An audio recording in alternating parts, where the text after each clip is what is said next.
Good evening, viewers. We are back on Family Time today, and we are shooting today from the country of Nigeria. Actually, we're in Lagos. We are in Surulere, Lagos. And tonight we got a great show for you.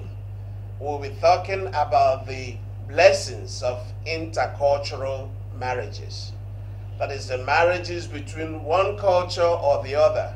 And we have a lovely couple who've been married for 9 whole years. And their story is one that will bless you and one that you're going to be learning with. As usual, I have my partner here, my lovey, my wife, and my everything. And I want to introduce her. Honey, you're welcome to the show. Thank you, viewers, and welcome to another show of Family Time today. And I know you're going to be blessed as you tune in. Just go ahead and call your friends, text them, tweet them, Facebook them, that there's another show tonight of Family Time today, and you will not regret it. Yes, as I said, we will be talking about intercultural marriages. A lot of people think it's a lot of problem, but we think it's a lot of blessing. If you harness the blessings of it, you actually become a formidable family. God does not do things in vain. Actually, when Abraham sent his servant to go and look for a wife for his son, Sarah, he sent him to a different culture because they were living in a different land. So today, as I said, we have a brother and a sister who have been a blessing to us. And today they will share with us what it is to harness the strengths of an intercultural marriage or intercultural spouses so that you build your marriage. I want to introduce to the show, first of all, to my far right brother Tunde Election. Good afternoon or good day. Yes, good day. You're welcome to Family Time today, Welcome to Family Time Thank you, today. sir. Thank you, ma'am. It's afternoon in Nigeria, and that's why I said good afternoon. Thank you.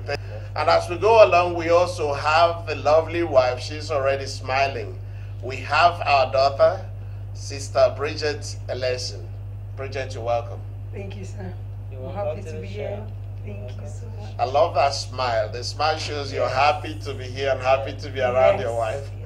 And as we go along, as I said, Rotunde, where are you from culturally? I'm from the southern part of Nigeria called Ondo State. Okay. Ekiti State, sorry. It used to be Ondo State previously. Okay. And typically it's we speak Yoruba language. Okay. So you are a Yoruba man by culture. Yes, please. Okay. Yes, please. Though I grew up in the north. Okay, we'll come to that. That even makes it more complicated. And before we go to that, I want to ask Sister Bridget. Sister Bridget, where are you from? I'm from Edo State, Benin City. Okay. It's also the southern part of Nigeria. But then my mom is also not from my father's tribe. Okay. So that makes, I don't know how to put it. Both are from the southern part, but 2 different tribes. My mom is a Shekiri and my dad is Edo. So technically you're from an intercultural Yes. marriage. Yeah. And you're married to an intercultural marriage again. So you come as a package. Your husband is from Yoruba, grew up in the north. North, yeah. So that's complicated. That gotta be very complicated. But we'll see how that goes. So viewers, that's what we are bringing to you tonight, this afternoon. A couple who is from a very diverse background. Husband is a Yoruba man, grew up in the north. Different culture, Northern Nigeria, meaning the Hausas. So the husband is both Hausa and Yoruba. And the wife is a Benin woman. But her mother is Shekiri, is that correct? Yes. So she's also bringing those things. And the question that we have, what are the challenges? I like to look at them as blessings. What are the hurdles that you had to pass to be here after 9 years? What's the first thing that hit you when you proposed? The very first thing that hit me is the vastness of how we look at life differently. Okay. You know, from where my wife is from, they are more outspoken. Okay. they are more liberal. Okay. While from the part I grew up from, we are more into school. Conservative. Yeah, a lot. There is a rumor that there is a professor in every house on the streets. Okay, I've heard that. I've heard. So you're from that part of the Yoruba land where everybody's a professor. Yes, and you know, and the professors are detailed people. Okay. They make issues out of nothing. Okay. You understand, sir? So Okay. that's kind of a background that I come from. Okay. And so if you ask me what is one of the critical issues for intercultural marriages is the expectations are the way they view life It's different. is different. And that's just their upbringing, how they were brought up. So that like I said, my wives they are outspoken. They are. I mean, she can explain better. Express herself. And you know, jokes apart, when she went to before my dad passed on now, where my wife went to get to my place, and my dad took my wife interestingly to his village. You know, the village that now you're no more from this place. You're not from this part of the world, you know, and explain this is house by house. You know, my dad did all that to explain to my wife that she's coming to a proper culture. And then I bet to reintegrate her too into your community, which is different from where she came from. Extremely different. Wow. So different. They are outspoken. Yeah. I think that's one of the differences between the Yorubas and, of course, the rest of the culture. Because we've also had those of us that are from the East. I've heard from some of my Yoruba friends who are saying, you guys are very outspoken. I like to say that the Yorubas are diplomatic. They find ways to accomplish the same purpose. But the Igbos go straight and they say it. And I think, is that true of a Benin woman too? Yeah, I think we have some similarities with the Yes. Igbos. Okay. Yeah, we're outspoken. We don't want to be cheated. We just feel, okay, this is how it is. Say it the way it is, and we're all good and better for it. Okay, how much trouble has that gotten you into? No, it postponed our wedding. Postponed the whole wedding. Yeah. Because she said her mind. Because she expressed herself. She over-expressed herself. That's what you said. You said she overexpressed it. Yeah. And I think, sir, that this is a good show because I think one of the greatest blessings of intercultural marriage is really how Jesus loved the church. Uh-huh. He accepted all. Paul said, I became a Roman Right. when I'm in Rome. Mhm. So you find out that really there is beauty in every culture. Oh, there is. That's There's right. beauty. There And that makes you see, so God has so many children around. Diverse. And everybody has his own strengths. Like recently we were talking about it, that we should maximize our strengths. Yes. Yes. And minimize our weaknesses. Yes. You know, Yes. and that's one of the blessings that why if you look at it another way, a lot of people maximize their weaknesses. Yes. And Focusing on the bad things. Yes. And that's what happened. I let my wife to talk about it. I'm serious, they postponed our wedding. Because she said her mind. And nobody was expecting a woman to say what she said. No. But where she came from, it's a woman not. can say what they want. But you know what? That is really interesting. I'd like to hear that part where Yes. that wedding was postponed 2 or 3 times. What in the world did you say? Okay. When he told me he was taking me home to meet his parents, I was like, okay, this is the first step. We'll go. I told my parents and I got the permission to leave, you know. And by the time we got there, the father now said, oh, you're welcome. He was very nice. But I said, do you know, we would want him to go to school, to do his master's, to, you know. And I was like, if he's going to do his master's, because it's obvious that this young man is not prepared to get married. I am ready to get married. So if he's going to do masters, then why am I here? Why am I seeing your parents? Exactly. That's So what I you didn't say, told them. no, I didn't say Okay. a word to the dad. Okay. I was brought up well, so I kept quiet. I didn't say anything. But later we met the elder brother. Yeah, he told my brother. And then I told the elder brother that I don't know what is happening, you know. he has said this is how far, and I've told him, okay, we'll go and see my parents. And in Benin, once you see the parents, it means you're ready to get married. No hanky-panky, no long relationship. Just come in, you see them, and within the next 2-3 months, we're getting married. So this issue of masters, this issue of he has to go to school, it's not... was not part of it's not clear. And you know, so now I'm getting the message that he shouldn't get married just now. And believe you me, I have some other people that are waiting to ask me to marry them. So she told my brother. So I said that, I'm like, oh. Oh, you said you have some yes, yes. And what did your brother tell you? What you said was used against you, right? Oh, my brother made a... Interesting. My brother now is my wife's... yes, he's one of my best. She's even... My best, I call them in-laws, not in-law, because it's not love that brought us together. It's the love that we have for each other. Right. So instead of calling my brother-in-law, I say my brother-in-law. You know, so he's that one was of my best. postponement number one. Yes. Wow. So that just pushed it out, because we did not... It took time to get resolved. The day just kept moving forward and moving forward. You know? So let me get it right. The postponement, was it, we're not sure of this bold woman, or was it, let's figure out the school thing? That was one That issue. was one. The bold woman was one. Okay. The second issue was, in Nigeria, the people from Benin, not their fault, but a lot of the ladies are very loose. Okay. And perceived to be loose. Yes.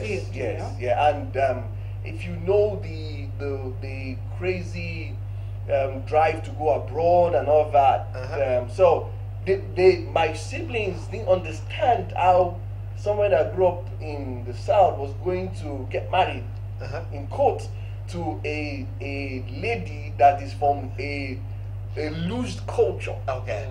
I don't know if you I get what you're saying. So that was another big shit. But they forgot that if a man is in Christ or a lady is in Christ, he's a new creature. Yes.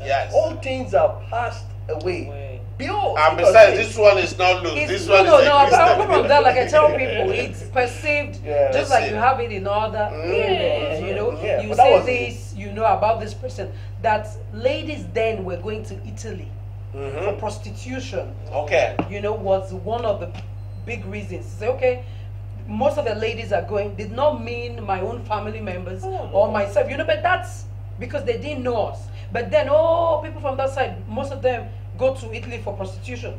So it was assumed that, okay, definitely there's something going on with them, and then with boldness and everything. But now they know better. And you know what, viewers, I just wanted to point out something as we're talking, and I'm listening intently, and this is very interesting.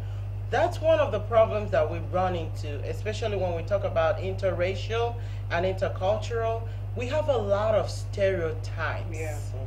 You know, we look at people as they're doing it. So once you get somebody from a particular culture, 1 or 2 or 3 people that have done something, now we are always tempted to stereotype it that if 3, 4 people, 5 people from this culture did this, then that means everybody in that culture does it. So what we're looking at here is that there may be some ladies in this our sisters area that may have found themselves morally loose, you know, outside the country or within the country, but that does not typically fit every young lady in that culture. So that is something that we want to pull out, you know, from what we're discussing tonight. You know, to build on what you just said, that's one of the blessings of our marriage. Turned out to be a blessing. Yeah, that's not true. Right. You know, that's proven the point. We have friends, you know, that a lot of people now are using us as an example. That and without unity, really, my wife was telling me, someone was saying that someone was praying one day. She was telling me that if God, you know how you pray the God of Abraham, Isaac, and Jacob, they were praying the God of Tunde and Bridget Election. I'm serious. So that's proven really that the misconceptions that people had built in the past, or some people made mistakes, you know, but that doesn't mean that this is a mistake. That everybody And is it's in it. everybody in that Yeah, culture and is the same. it's the same, and that's So- proven really that there is Right. good, there is good. Oh yeah, in every culture, in every culture, in every culture, in Yeah. every race, You know? there are people that are still good people. Yeah. All you need to do is to find your own. Now, I've got a question for my sister, because sometimes men are the ones that go to the ladies to propose, you know. So, and we, the ladies, are the ones that have to sit and think through it. Most of the time, we make the most of adjustments, you know. So, I'd like to find out from you, how did you make the adjustment? How did you transition Okay. to his culture? Okay, first of all, let me put it this way. My mom is not done with people from his side. Okay, so you had issues too. I had issues, but Okay. then I had to manage it. Okay. Okay. And our own case against them was her elder sister got married, and the husband then used to beat her.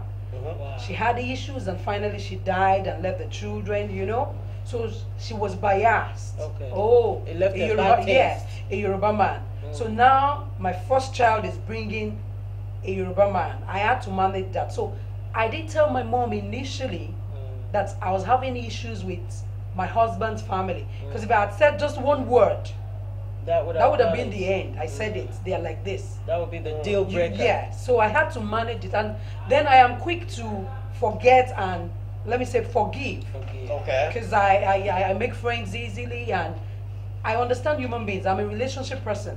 So I'm quick to forget. But my mom, if I tell her something like, you see the person the next day, and you're still friends with the person, was this not the same girl you told me wanted to kill me?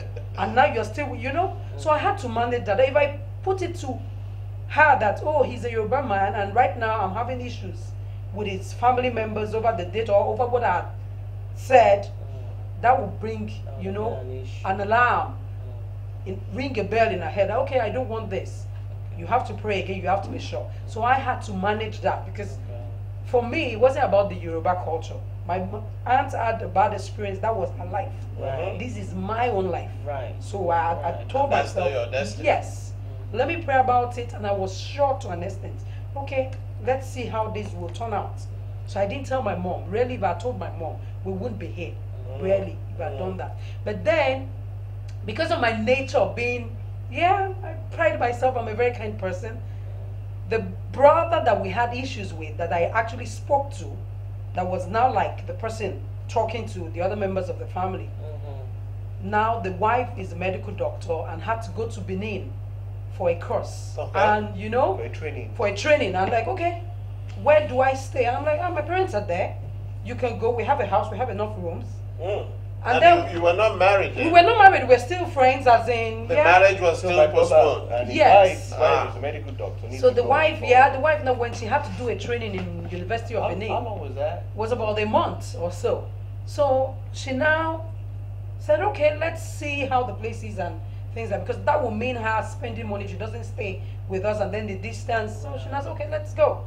By the time she got there, she now saw one, because somehow they didn't know where I was from. So the other point of, okay, maybe she's a good digger, Okay. was another thing in their head. Okay. You know, so by the time they saw my father's house, Okay. they were like, oh, she lives in a mansion. Okay. She's from a rich family. She's from a rich family. She's comfortable. She's comfortable. And then the humility that was that humble and playful, like hit them. Then when she now stayed, she now saw that there was devotion in my house. They would sit down, there was a family altar, though my father is not always part of it. But my mom, every day there will be prayers, every day. Then she saw how well mannered my Your younger ones. siblings. You know, it changed The the whole whole picture. perspective. Wow. Because now she was like, wow, wonderful. she's different. And even my own, because there was a time she told my own family are not as together as my own, you know? So that was the edge. That, okay, we've heard so much, but now I'm seeing them live. And this is for real. They're not faking it. Mm. But was that what you, did you know that would be the result? No, Or I you were did just not. doing I was good? just being was myself. just being I was just being kind. myself, Just being being good. kind. As in, oh, That this is is, awesome. this is That somebody is good. awesome. So it, Now, going back to the brother, I want to talk about the brother that Yeah. was your position, who is Yeah. now your best My friend, best your friend. favorite brother. one of them. Let me just say so that I don't get into trouble. That's One been of smart. them. That's being wise. Now, how did you ever sit down? Have you ever sat down and talked about Okay, this? yeah. Okay, there's somebody I call my kinsman redeemer. Okay. The elder brother now told us to see one of his friends to like counsel us Okay. about what was happening. He was in the US, no, he was in the UK, and said, okay, meet my friend. His name is called Pastor Benga Shadari. Meet him and talk to him. Okay. So I met Pastor Benga and he was like, oh, how you guys doing? And got talking. And then he said, wait a minute, Bridget, you have this kind of personality. When you start talking, people will think, okay, you overshadow this man. Okay. And today it's so reserved, he's quiet. Introverted. So yeah, so they will think, oh, because of your personality, that this girl will overshadow the man and he won't And have. start marrying him. Yeah, she will be the husband. So that's what I'm sure they perceived. But then you are a wonderful girl, you're brilliant, and things like that. You know what you would do for me? You don't have issues with other people because you actually did not talk to them the way you spoke to the immediate elder brother. Go to them, go to him and his wife, and just let them know and say you're sorry in any way maybe you said something wrongly. Just That's go and out of say order. sorry. And the funny thing, till date, my husband still, it was a surprise. I got to him, and believe you me, my husband's brother is like maybe 4 years my senior in terms of age, just like 4 years. So he can be like an age mate if you are grading people. I went down and I'm like, okay. Till date, I call him uncle. Oh. I call him Uncle Nee. And I knelt down. My husband was like, whoa, this girl. I knelt down to say, whatever I've done, as a sign of respect, one, Okay. and two, to say, okay, yeah, I'm truly sorry. If you felt within me, I still say till date, no harm meant by saying, okay, I'm not sure it's ready. At least your dad, because what they took offense to was bringing their dad into it. That you said your dad should have told me he was going to school. Oh. Okay. So that was the issue that, oh, you don't have respect. Why It's would like you? an insult to Yeah, that. it's like an insult. Why would you bring our father into it? Into it. But that's the truth. Yes. But then we made up, and from there it was smooth sailing all through. Praise the So Lord. one thing honey, one thing I'm taking out from this, the little incident that she just explained to us now, and for ladies, I know that there are some viewers out there going through some very rough times, in your relationship because you're involved in a cross-cultural relationship. There's something that is very, very key that she just mentioned. They talked to a mentor, herself and her husband. The mentor gave instructions Yes. of what she needed to do, even though that would mean her swallowing her pride. Yeah. And really for nothing because For she didn't nothing, think she was because wrong. she thought she was right. But for the sake of peace, Yeah. she did that. She even went above and For the sake of beyond. me, really. For the sake of For the peace, sake of- for the sake of you and for peace. Because I mean, without the the peace was for me, peace, am I right? Yeah, that's well, for you. yeah, That's but why without you're the here. peace, she would have gotten you, but she may not have enjoyed Yeah. the whole family. Like now, what seemed like a conflict became May bless love. Yeah. To where that person who was quote unquote in opposition Yeah. is now, like one of your favorites. Yeah. You see? So when you get a conflict, when you get an instruction from a mentor, and the instruction is saying, swallow your pride, go and ask for forgiveness, even when you didn't do anything. Ladies, it might behoove you, for the sake of your relationship, to please go and make amends, especially at the very onset, and then you can cruise. Viewers, we're still talking with Brother Tunde and Sister Bridget Eleson on their intercultural marriage, and you've had a few things. We want to go back to Brother Tunde. Brother Tunde, what are the other things? We've heard about the initial challenge, but we eventually got married. Yeah. And we're here after 9 years. Yeah. What are the other things? What about the food? What about the children? What about language? Yeah. Where are we? Okay, so the few things. I think one of the few challenges is communication. The communication style differs, Okay. From where I come from, like you said, we are a bit diplomatic. Yes. While from my wife's people, they are very. They shoot it straight. You just said the word. Right. In your face. Straight Yeah, and we've kind of worked. So I that's number one. And the other issue is in-laws. How do you manage in-laws? You Yes. know, from the Yoruba people, the in-laws are. You marry a wife from somewhere, and she's everybody's wife. Okay. She's everybody. They have access to her in terms of sending her errands. In terms of if there's an occasion, she becomes the foot soldier. You know, it's that. So that's one. I'll tell you what I've done. You know, Okay. Children hearing. I think what has helped us is when we got married, we set clear expectations. Okay. That's really one thing I think has helped us. Expectations where in the house, if they're speaking Benin language, it's acceptable. If they're speaking Yoruba language, it's acceptable. So we set clear expectations for our kids. As long as they grow up in the fear of God and learn good character, okay, and that's just very, very clear. For in-laws, I learned it. God gave Adam his wife, not Adam his wife and relatives. You know, if he had a relative at that time, so I had to protect my wife. Okay. So that's what I did really. So she's not the wife of the people. No, she's not. Your wife. She's She's my your wife. wife. And She's not the foot soldier for the whole no, family. and so that's one thing I really want to ask the viewers listening to me, that as the man, you need to, that's a very clear statement you need to make to your mother, to your siblings, to everybody, that she is my wife, and it's the way I present her. Sometimes I don't even allow her to go to some of those meetings because she might not understand the context, you see. Okay. And sometimes, even if she understands, they might not understand their limits. Okay. You understand, sir? Right. So that's one thing I really want to ask people, that you need to set the limit. So, and I think my wife she's number one out of 8 children. Okay. So, and interestingly, her dad was talking to me each day and said, you know, you're my first son. Oh. You know, and you know what? We do things. When my wife gives things to my folks, I give this to my own folks, I don't say it's for me. I say it's for my wife. Okay. When I give things to our folks, she doesn't say it's for me. It is from her. No, sorry, the other way around. It's anything that goes in is from our pocket to our own people. It comes from me. Right. So it's really how you paint them. That's what I'm saying. How I paint my wife to my own people. How she paints me to our our own people. So that's really. So it's the expectations. When you set the expectations that this is really forever together. So, you know, Together forever. Together forever.